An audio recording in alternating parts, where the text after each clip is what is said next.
جسوری و مردانگی نگهداشتی یک پارچگی مرز تاجیکستان عزیز مقصد و مرام هر آنه که سنگر میگیرد و پیوسته دفاع از این مرز بو می نماید. درود بینندگان عزیز، نشر تازه برنامه محافظان وطن است. تقدیم از شبکه فرهنگی و فراغتی تلویزیون سفینه از مرکز تعلیمی قشون‌های سرحدی کمیته دولتی امنیت ملی جمهوری تاجیکستان منظور شما.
تربیه وطن دوستی و آماده نمودن کادرهای مهم و مسلح یکی از رکنهای اساسی سیاست جوانان محسوب یافته، همه ساله بهره بلند برداشتن حس ملی و وطن دوستی جوانان فرمان اساسگذار صلح و وحدت ملی پیشوای ملت پرزیدنت جمهوری تاجیکستان محترم امام علی رحمان درباره دعوت جوانان به صف قواهای مسلح قبول می‌گردد که آن این تعداد جوانان را به صف قواهای مسلح بهر خدمت مادر وطن رهسپار می‌گرداند.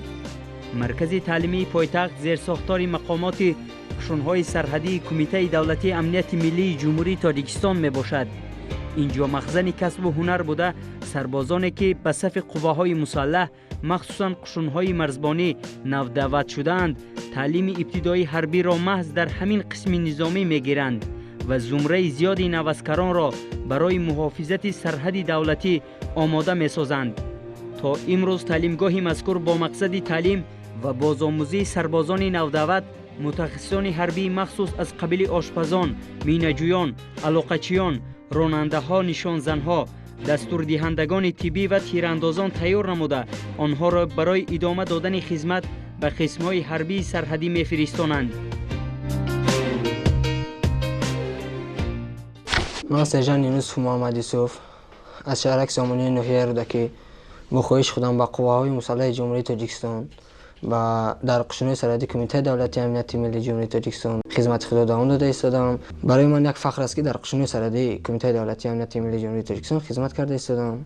شکر از آن میکنیم که چنین دولت داریم، چنین دولتی صاحب استقلال، دنیوی، دموکراتی و یگانه داریم. ما فرزندان بوننگ و بوناموس می باشیم که در آینده چنین یک دولت را بنیاد کنیم که مثل دیگر دولت‌های ابرقدرت باشیم. با قرار حکومت جمهوری تاجیکستان از 3 دکبر سال 2012 تحت رقم 640 مرکز تعلیمی ریسافخاز به مرکز تعلیمی پایتخت تبدیل داده شد. طی تاریخ سالهای فعالیت خویش این قسم نظامی بهره پیشروی فعالیت خدمت هیئت شخصی و پورا گردانیدن جزء و تامهای قشون‌های سرحدی مخصوصاً اتریادهای سرحدی منطقه‌های مرزبانی کشور در آماده نمودن متخصصان خرد ساحه سهم نظررس گذاشته است. ماه مارس سال 2014 در مرکز تعلیمی پایتخت کورس‌های کوتاه‌مدت اوید به تیاری کارمندان مقامات نظارت سرحدی قشون‌های سرحدی کمیته دولتی امنیت ملی جمهوری تاجیکستان به کار خود آغاز نمود. هدف خودشو معین میکند در کدام هدف است، با هدف هوایی باشد یا که زمینی باشد نشانگیر معین میکند نشان خود رو. بعدا میده تیرپورکون دو نفر میباشند تیرپورکون طرف چپ تیرپورکون طرف راست. چهره که دسته ای تیردون است، تیردونی دستگاه زینتی. تیرپورکون وظیفش فقط تیرپور کردن است.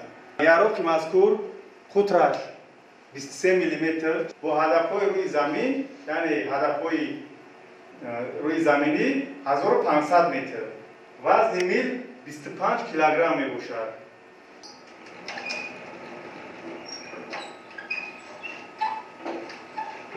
طرف راست به هدف خود نشان گرفته با نشانه‌های هوایی و اینکه زمینی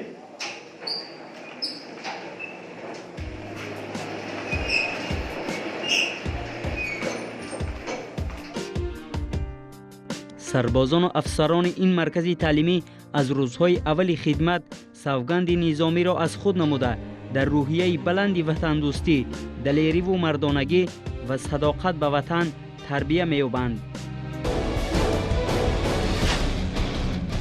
من سرباز قطاری کریم شوکت نوراللهویچ از کمیسریت حربی ناحیه سینای شهر دوشنبه عریضه پیشنهاد کردم با خواهش خودم که مرا با قشون‌های سرحدی کمیته دولتی امنیت ملی جمهوری تاجیکستان سفربر نمایند و عین حال من در این مکتب تعلیمی با همین لوازمات‌های جنگی ما را آموخته ایستادند و بسیار چیزها را ما از خود کردیم و در آینده بعد آموختن با سرحد تاجیکستان رفته قرض دولتی هر یک سرباز چخیلی که میدونید حفظ وطن قرض هر یک سرباز است و دوام داده با سری بلند به نزد پدر مادر برگردیم. طول 11 روز می شود که من خدمت حربی را دوام داده ایستادم در همین مکتب آموزشی کورس‌های جوانی و بسیار چیزها را آموختیم. من در کالج انفرماتیکا و تکنیک کامپیوتری شهر دوشنبه بخش سیوم تحصیل میکردم در اختصاص اکونومیست بوغالتر یعنی اقتصادچی.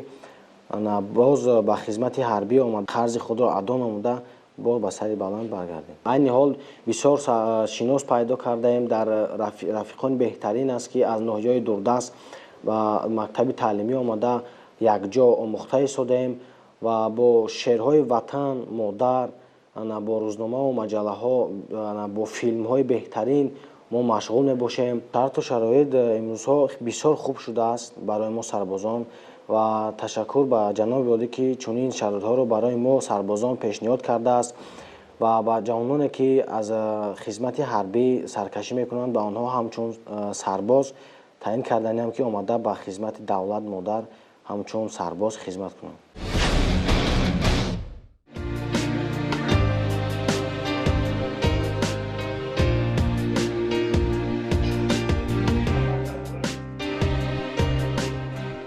مکتب کارمندان مقامات نظارت سرحدی قشون‌های سرحدی کمیته دولتی امنیت ملی جمهوری تاجیکستان امروزها دارای تمام شرایط‌های تعلیمی و زیست برای سربازان نودعوت شده و افسران صاحب ملکه میباشد.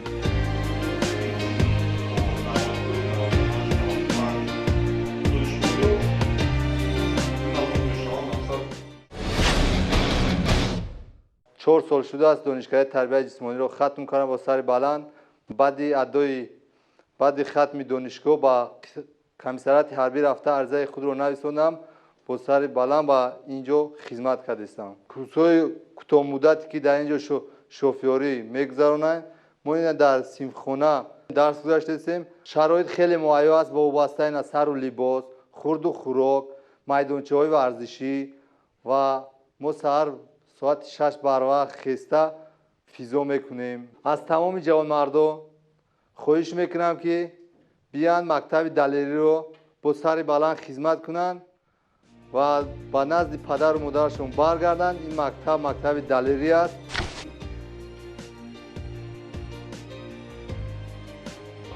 امروزها برای سربازانی که در صف ارتش ملی کشور خدمت مادر وطن را عملی می نمایند، از جانب افسران پیوسته درس‌ها در موضوعهای گوناگون از قبیل سطح بلند کسبی و آماده باشی جنگی حیات شخصی، تعلیم و تربیت خوب افسران و سربازان، منتظم تکمیل دادن دانش‌های سیاسی و نظامی و حس ملی و وطن دوستی خدمتچیان حربی پیوسته آموزانیده می شود.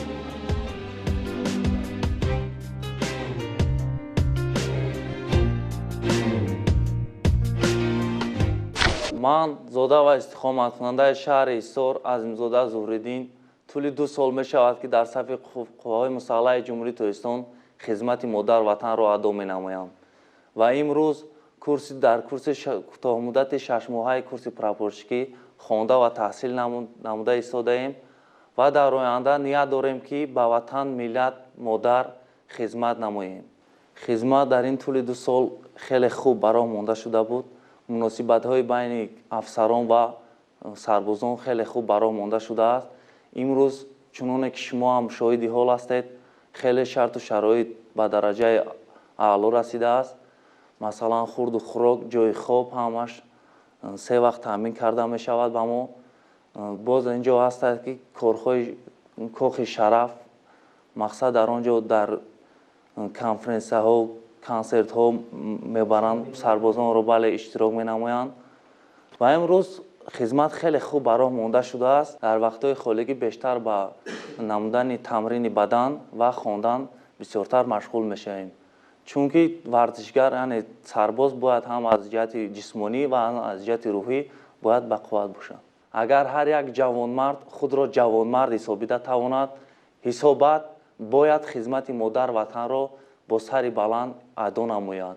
بیایی هموطن، بیایی هموطن تا جان فدای این وطن باشیم. به جان آماده هر یک ندای این وطن باشیم. گرفته دستی هم از یک گریبان سر برون آریم. وطن از ماست، ما نیز از برای این وطن باشیم. خدا ناکرده گر باد خزان میوزد سویش، مددگار و شفا بخش و دوای این وطن باشیم. چنان باید وطن داری، چنان باید وطن داری، چنان باید وطن خواهی. وطن از ماست، ما نیز از برای این وطن باشیم. بیا ای هموطن، بیا ای هموطن تا جان فدای این وطن باشیم. به جان آماده هر یک ندای این وطن باشیم.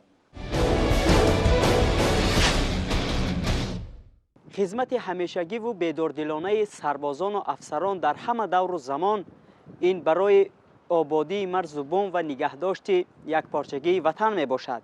چون از تحلیل و بررسی و مشاهده و نوارگیری ما در مرکز تعلیمی قشون‌های سرحدی کمیته دولتی امنیت ملی جمهوری تاجیکستان عیان گردید که امروزها تمام شرط و شرایط برای بود و باش و اجرای خدمت حربی مهیا گردیده است. در همین شب و روز جوان سربازان در صف قواهای مسلح بهر حفظ دستاوردهای دولت و ملت نه تنها خدمت مادر وطن را با محبت و صداقت به جا می آورند، بلکه آنها درس مردانگی و سبقت حیات می آموزانند و مهم از همه هنر و پیشه نو از بر نموده و از نازکترین قانونهای زندگی آینده با خبر می گردند.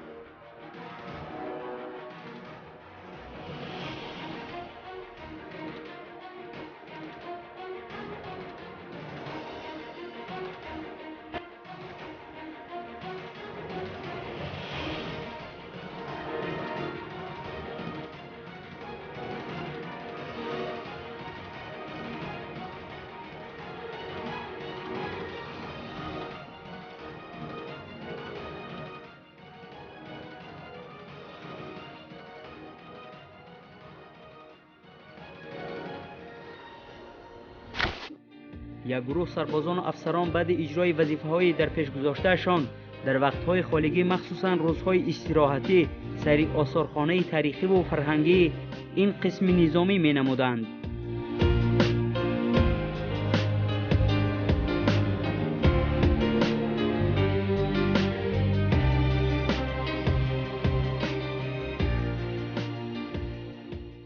مرکز تعلیمی پایتخت قشون سرحدی کمیته دولتی قرار داریم. آثارخانه قشون سرحدی بخشیده به 20 سالگی قشون سرحدی و دستگیری سرفرمانده عالی قوای مسلح جمهوری تاجیکستان پیشوای ملت و رهبریت قشون سرحدی این آثارخانه را شده شد.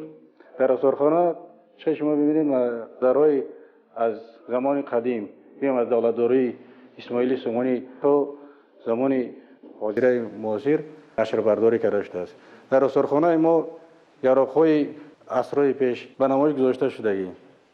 آثارخانه ما وقتای خالگی سربازان ما حرکت میکنیم. سربازان مرکز تعلیمی مهمانانی که به مرکز تعلیمی تشریف میبرند از آثارخانه دیداربینی میکنند.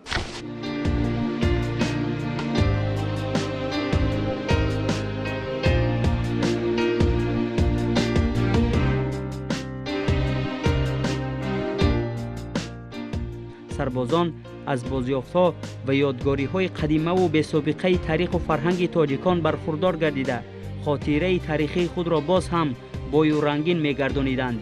واقعاً اقدام پیشگرفته و همیشگی افسران مرکز تعلیمی پایتخت برای بلند برداشتن جهانبینی و درک و سیر تاریخ پرغناوت اجدادی مساعدت می‌نماید.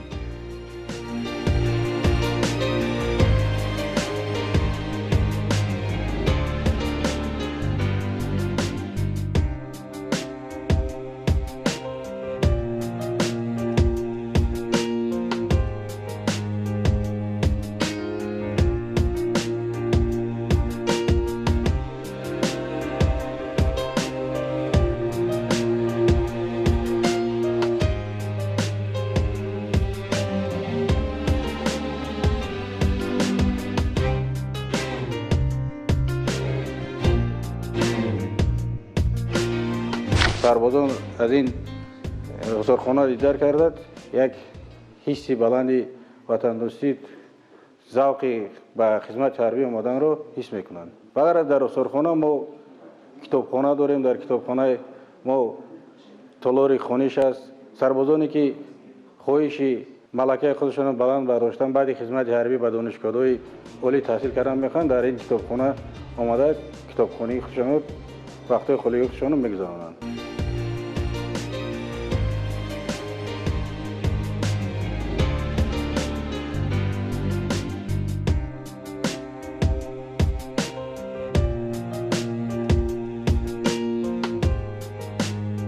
من سالدت قطوری شریف نوروزجان با عریضه به کمیسریت حربی ناحیه رشت مراجعه نمودم که اختیارا به صف قوای مسلح جمهوری تاجیکستان رفته ادای خدمت نمایم. 10 روز می شود که در صف قوای مسلح جمهوری تاجیکستان ادای خدمت کرده شدم.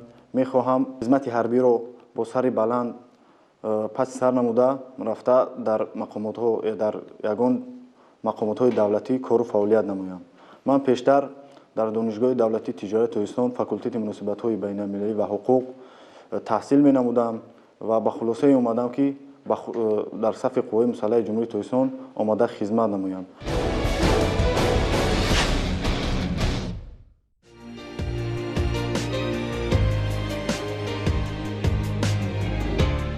خدمتچیان مرکز تعلیمی پایتخت وظیفه‌های خود را با مسئولیت بلند کسبی به جا می‌آورند.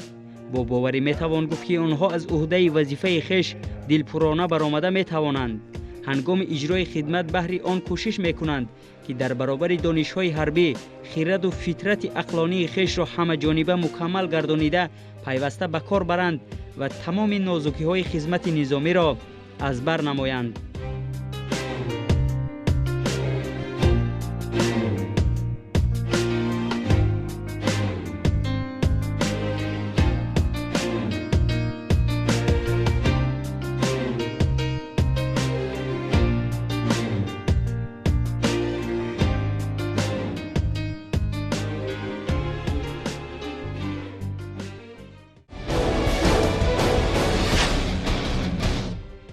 چون از تحلیل و بررسی و مشاهده و نواربرداری در مرکز تعلیمی قشون‌های سرحدی کمیته دولتی امنیت ملی جمهوری تاجیکستان معلوم گردید که تمام شرط و شرایط برای بود و باش بهر خدمتچیان حربی به راه مانده شده است.